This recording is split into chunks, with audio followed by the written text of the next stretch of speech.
Perfect. Ooh, I like We're that. live. That looks good. It does. Hey, everybody. Welcome to Hacks Chats. We are going to be live streaming some black and white preview stuff and just talking and hanging out and having a good time. So I'm RT Bear, a 35-year comic book veteran, and I've worked for Marvel, DC, and characters like Superman, Spider-Man, Batman. Oh gosh, I've even done Daredevil, Iron Man.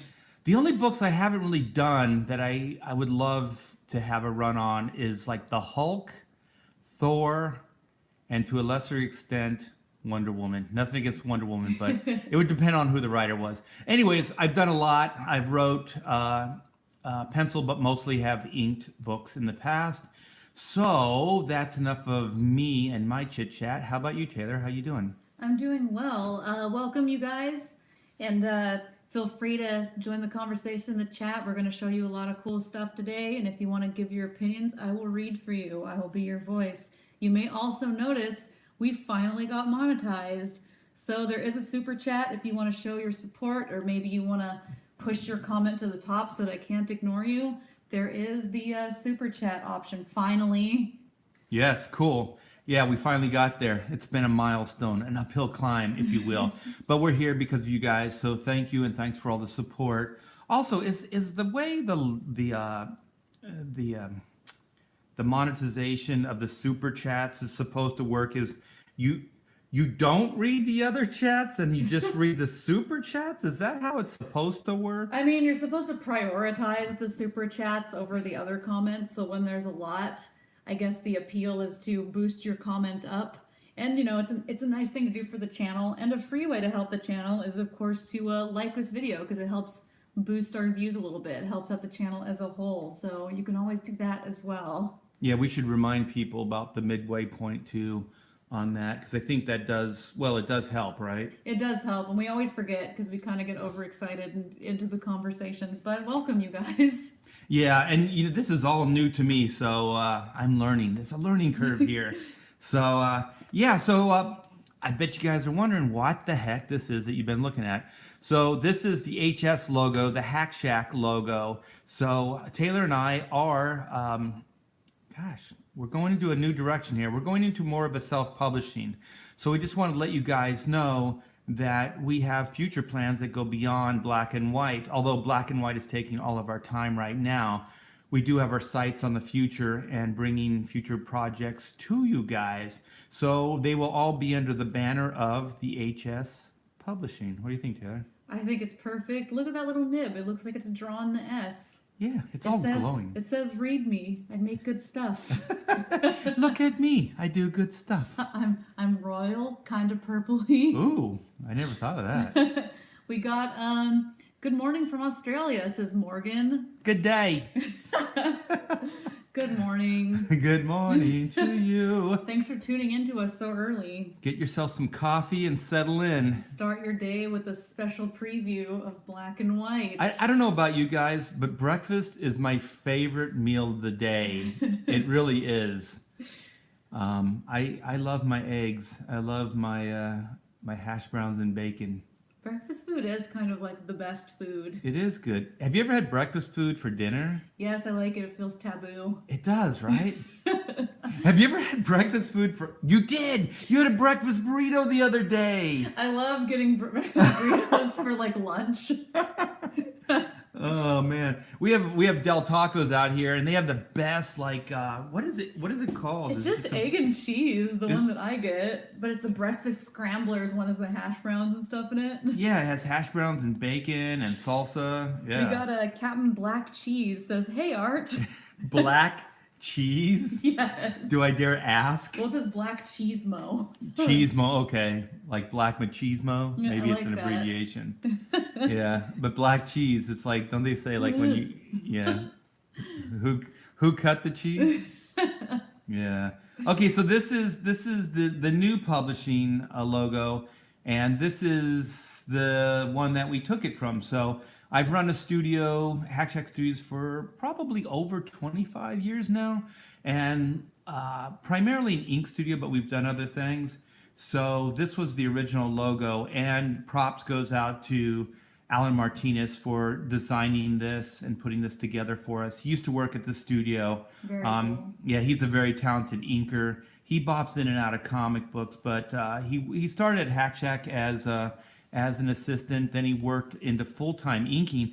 Actually, he and I didn't mention this last time, we co-inked the Bishop series Oh, for nice. Marvel over, what was his name? John, oh my gosh, I can't remember his name now. I almost said Buscema. No, George's Agenti, George Agenti, yeah.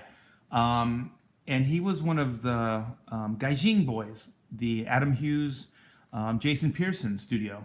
Nice. That was also a very pivotal run of that character. Yeah, it was, and it was pivotal because the dreadlocks pulled back with the long hair. That's where that came from. That's his contemporary look. I don't think his design has strayed very much since then. Not from then, from the original Will's Pistachio stuff that we did way back when. It has, but not not since I think the George's It's kind of his version. Kind of his quintessential look. That was also, I think I've told you this before, but TJ used to have an action figure of that version of him he used to carry around. I think that was the one they did like the main action figures of. The one with the dreads and it's pulled back, Yeah, right? and he The had long like hair? a bandana around his neck, I think. Oh yeah. The original had a bandana. I don't know. Yeah, our version did as well. I think, like the Tony Tiger. Yeah, like a red bandana. Exactly. Okay, I have a joke there, but I'm not gonna say it. They're dolls, not action figures, says Durakin. Get out of here. Dolls. But don't leave. Yeah, don't leave. Yeah. Gary Shipman says, was it John Byrne? John Byrne. I don't think John Byrne ever. Oh, I wish I would have been John Byrne. No, it wasn't John Byrne on Bishop. His name was George. It's like George's Genty. George's Genty. Yeah, I think that's how you say his name because it's like George. It has an S, right? Yeah, it has an S on the end, or George's Genty, I think, and it's Genty, Geanty.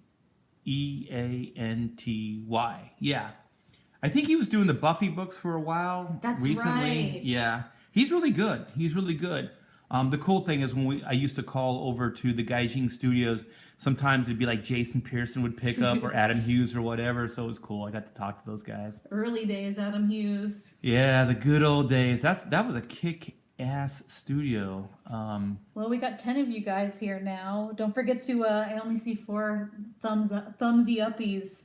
If you don't mind hitting that, does help the views. Yeah, please thumb up. Way up. All right. Should we wait for more before we do the preview, or should we? Well, let's get into it. We got 10 people waiting now. Oh, actually, we forgot. What is that? Lettering. That's right. You guys, we've actually been sending pages to the letterer now, and they're coming back complete. So the book is we got some questions. I'll hold that for a second, but.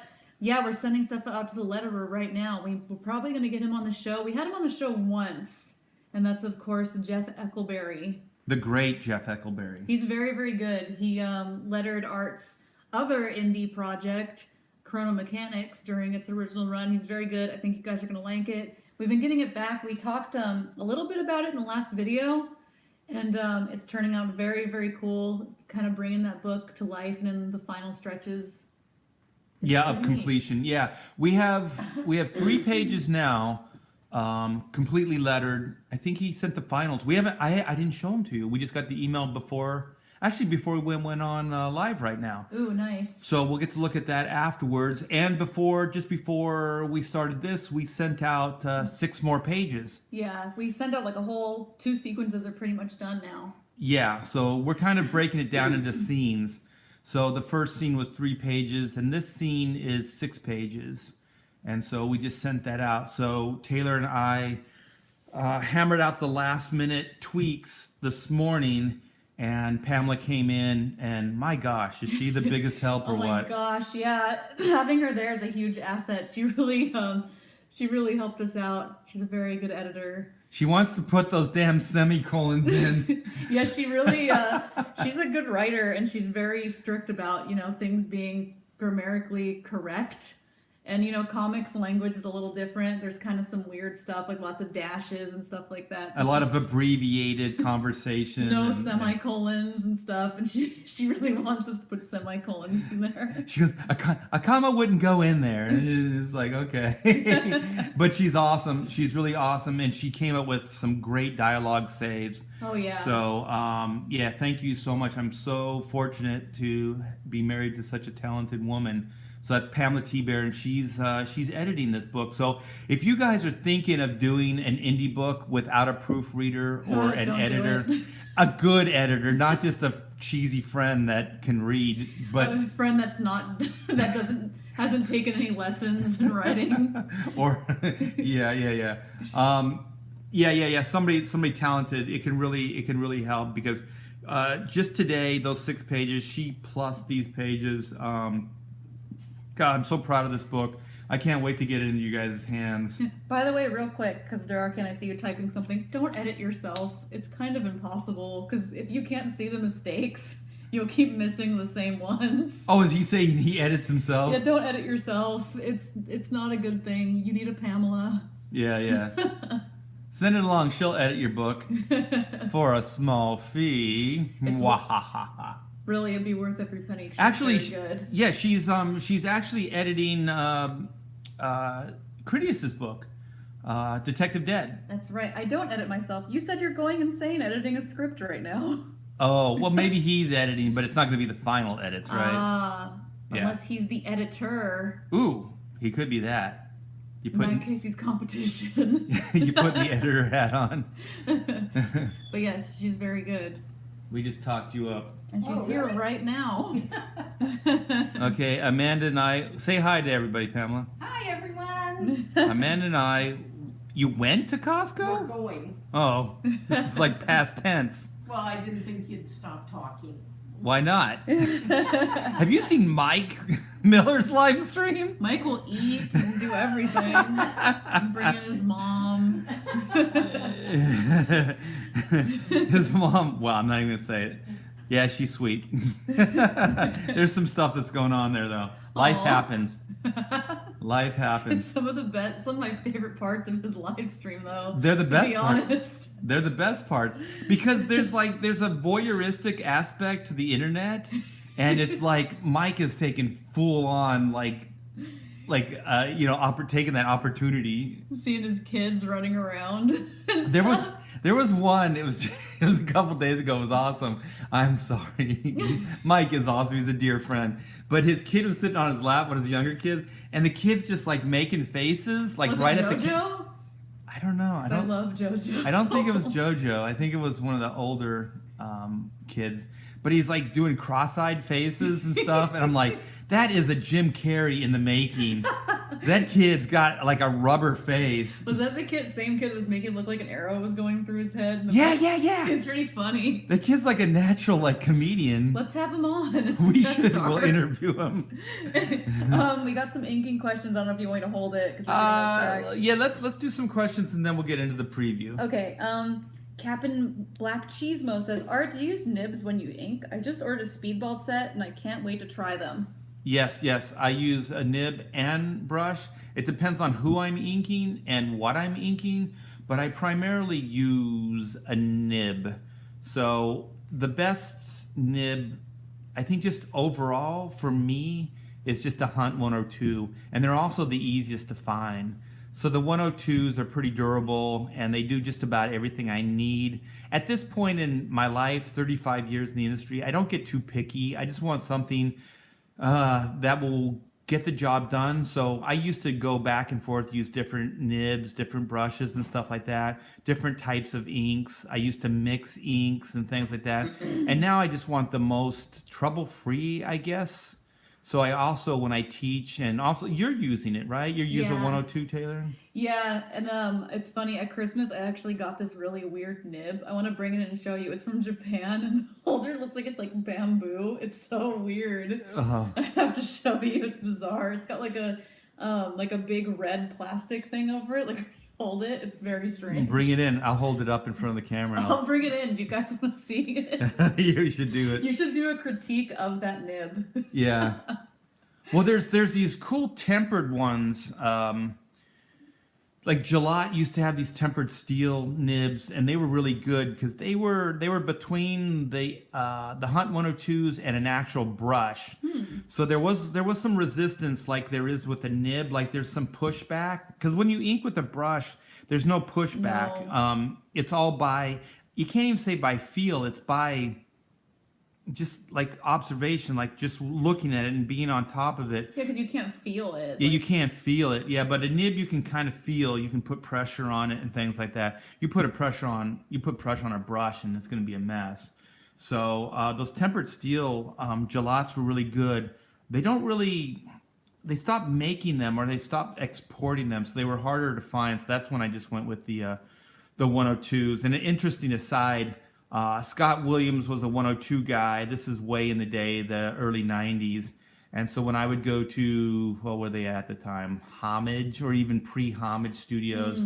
When I would go over there, I would see Scott using a 102. And when they would come over to Hack Shack Studios, he would see me using a Gillette. And the one thing about the Gillette is it helped me define that kind of bloopy style, because it is a little bit more flexible, so I could put that little punctuation at the end of the line. And so he started asking, "How do you do that? How do you do that?" So I started turning him on to the nib, and so funny story, he started using the Gillettes, and I started using the 102s, because what he did is he bought boxes, Taylor. He bought boxes of the Gillettes, so he bought these, tons of nibs. So then he had a reservoir of Monopoly. nibs. Yeah. And I was a poor artist, so I could only afford what I needed, at the time. So once they were gone, they were gone. And so just the 102s were more plentiful, so I used those. Oh. Yeah. Thanks. Yeah, I have no idea what he uses now. It'd be an interesting question. Somebody should ask him on Twitter. Art says, "What nib are you using now?" Art says you took all the Gelates. Well, the funny thing, I'm sorry, another aside, is when I went to go work at Extreme Studios, I guess I told Rob Liefeld this story early on, because we used to kind of hang out in a studio together as well. And I was telling him about the Gillette. So when I went to work at Extreme, I think it was Dan Frager or something like, "You remember these, Art?" And Rob had bought cases of these Gillettes. Like, he had boxes of these tempered steel nibs. And I was like, "Holy crud, man. Where'd you get all those?" Like, Rob bought a bunch of these things. And so I still never went back, because I was just like, whatever. I'm using the 102s now. Why, you don't want to go back then and have to lose it again. Yeah, exactly. It's like, yeah. You don't want to lose a loved one Dara all over. can ask, and this is a good question, what should you look for to find a good inker? Just look in my direction. Look no further. Gosh. You guys should totally, if you're interested in artwork and the art of inking specifically, but just in general, you should totally tune in to the portfolio reviews that Art does. We're accepting not commissions, we're accepting submissions right now. If you check the link in the description, if you want your artwork judged and you kind of want to figure out what it takes to get to a professional level. Yeah, they usually go into some kind of inking. Almost all the critiques have some kind of inking involved with them. So yeah, but to answer your question, I would say cleanliness, readability. Like, you don't want something real sloppy. You want readability, and also you want an inker that knows how to prioritize foreground, background, midground. I cannot overstate this. Everything that we do is storytelling based. Everything, even when you color a page, it's storytelling based. And when you lay out a page, when you ink a page, when you color a page, even when you letter a page, you have to be conscious of how it's reading, how the eye is maneuvering across the panel, the page. So a good inker will also help with that. And one of the main things is prioritizing line weights, meaning your background would be the thinnest line weight, your midground would be the middle line weight, and your foreground would have the thickest line weight. That's the surest way to establish planes on a drawing. And there's a billion other things that you can do, which I'm not going to get into here. But like Taylor says, if you watch the portfolio reviews, I get into that a lot there. So, but I would say if you're looking for somebody right now, cleanliness, readability, and prioritizing those line weights, because style that comes and goes. Like there's most inkers can work in different styles, things like that. But they should all have those basic priorities to their work. And if they don't, then you probably don't want to work with them. And watch out for some guys have style over substance. Watch out for those guys too, because sometimes you can get yourself into problems. Yeah, I think that also shows a major, I guess, tell of like an amateur versus somebody that's been doing it for a while. Yeah, because if they have those principles down, they're probably pretty established, and at the very least, they understand the storytelling aspects of what we do. A pretty picture is a pretty picture, but storytelling is a lot different. Before we get into the preview, R2D2 for Life has a question. It says no question, Art. Can you post a pic of your imprint logo to Twitter when you have time? Have a good evening. Oh, sure. Yeah, we can do that. Mysterious. I know, it's kind of cryptic. But it's already public here anyway, so he's not going to steal it. Can he steal? No, he can't steal it. I mean... I have this is also incorporated, so yeah, I think this is pretty safe. I'm getting a little nervous now. I know. It was very cryptic, yeah. He's a spy. So should we do this? Let's get into it. Should we do this? Should they like and ring the bell first? Yeah, before we do this, you guys, we have 20 people here. We only got like 12 likes. It would really help out the channel if you give a thumbs up to help boost our views a little bit. Help counterbalance how YouTube keeps trying to take down our review videos. Bounce us. They're like bouncers at a nightclub. All right, you guys have shown enough of that video. All right. And go ahead. As I say, Morgan asked, you mentioned a while back that you were hoping to get Rob Liefeld to write a blurb or something similar for Black and White. Did you have any luck with that yet? It's work in progress. It's work in progress. I'm gonna break that boy. I'm gonna keep asking him until he has to say yes. But on one hand, he hasn't said no. I'm going to leave it at that. Okay, so this is the old page 19, right? The original. The original 94 page. Yeah, so this is the original 1994. So what we're going to do here is we're going to, there's been a lot of questions like what's remastered? What does that mean? All those things. So originally it was just going to be, hey, I'm going to scan in the original 94 book. We're going to do some basic dialogue changes, and we're going to clean up the inks. But being the ambitious, crazy people that Taylor and I are... One thing led to another. Yeah, we didn't stop there. So you guys will get to see what this epic journey is all about. So there's Club Skank. I wish we would have... Ooh, it says Greg Capullo's Club Skank. I wish we could have kept Club Skank in there in some capacity.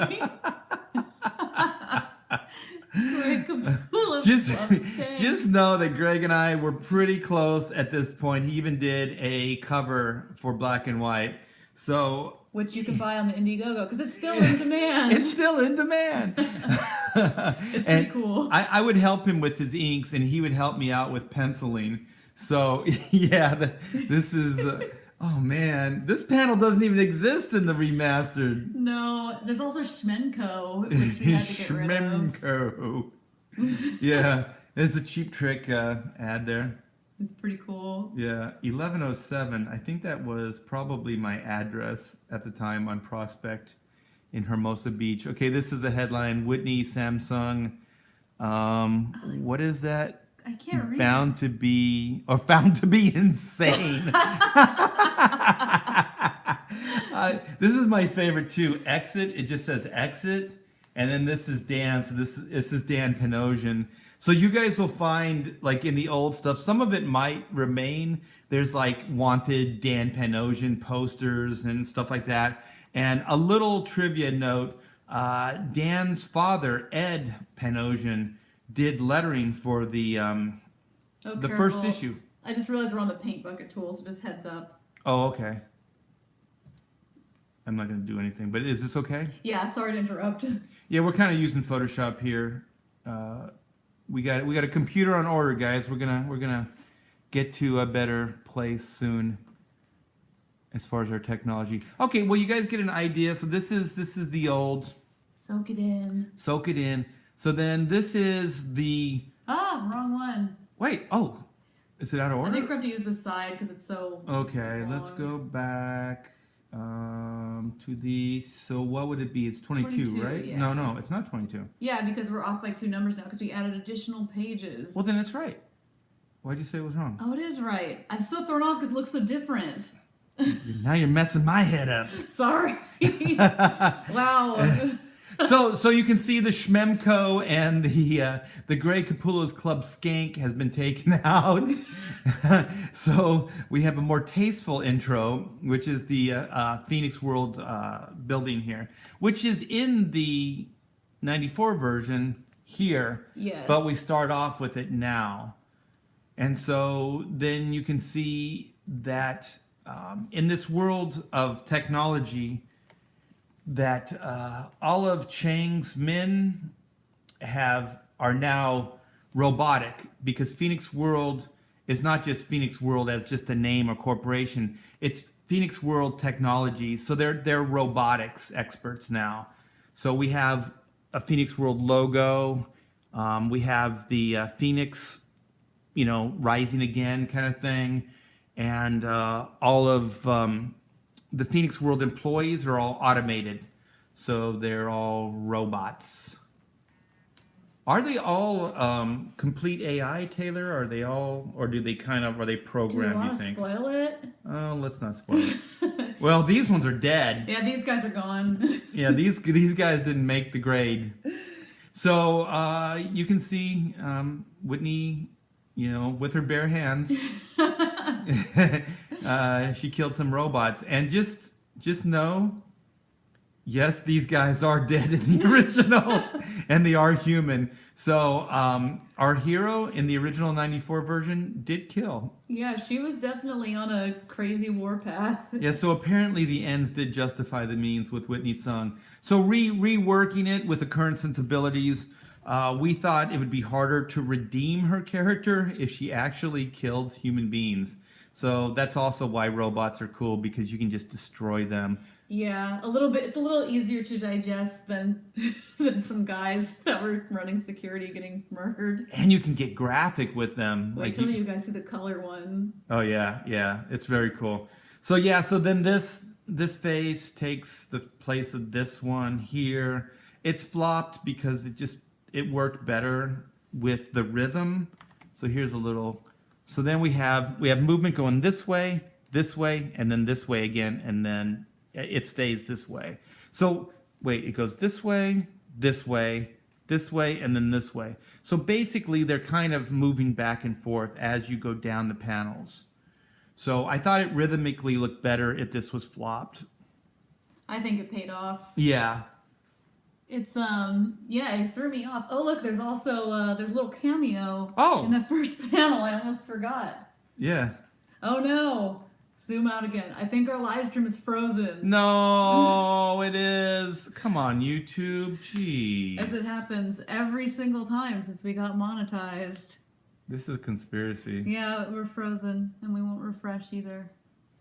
It's not refreshing. And you guys always, you scram on us when we come back. Oh, man, what do we do, Taylor? Well, we could talk about this page a little bit more before we continue. If you guys look at that first panel, what I was going to say was there's a Chrono Mechanics little Easter egg right there. I blame Rhaegar. Don't blame Rhaegar. He's a nice boy. Yes, blame YouTube. Yeah, I mean... This happens exactly every other live stream. Yeah, it does. We're trying to refresh, but it doesn't seem to be working. So, what do you guys vote for? Are you guys going to stick with us if we start a new one? Because it doesn't look like it's moving. Yeah, this is not moving. Doggone it. All right. So, you guys, we're going to start another live stream. And I'm going to get this up as fast as possible. Join us in that chat and we'll continue this showcase. Yeah, we have tons of stuff to show you guys. This is only like the midway point. So please come back to the live stream. And we're very, very sorry about this. If you guys have any complaints, please direct them at YouTube, because this is getting ridiculous, because it is like every other live stream we've done so far. Yeah, it pretty much happens every